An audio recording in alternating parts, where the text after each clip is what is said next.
জীবনানন্দ দাশের কবিতা 20 বছর পরে।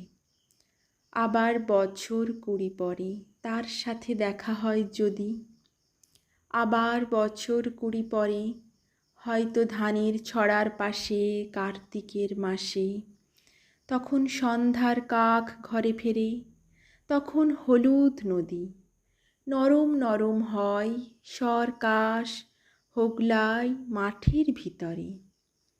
অথবা নাইকো ধান খেতে আর ব্যস্ততা নাইকো আর, হাঁসের নিড়ের থেকে খড় পাখির নিড়ের থেকে খড় ছড়াতেছে মণি আর ঘরে রাত, শীত আর শিশিরের জীবন গিয়েছে চলে আমাদের 20 বছরের পার।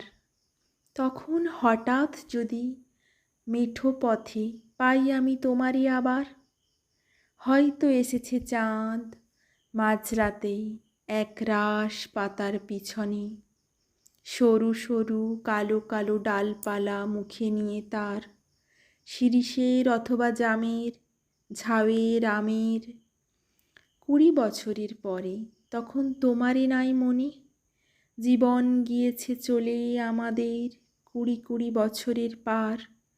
তখন আবার যদি দেখা হয় তোমার আমার, তখন হয়তো মাঠে হামাগুড়ি দিয়ে পেঁচা নামে, বাবলার গলির অন্ধকারে অসথের জানালার ফাঁকে কোথায় লুকাই আপনাকে, চোখের পাতার মতো নেমে চুপি কোথায় চিলের ডানা থামে, সোনালি সোনালি চিল শিশির শিকার করে নিয়ে গেছে তারে। 20 বছরের পরে সেই কুয়াশায় পাই যদি হঠাৎ তোমারে।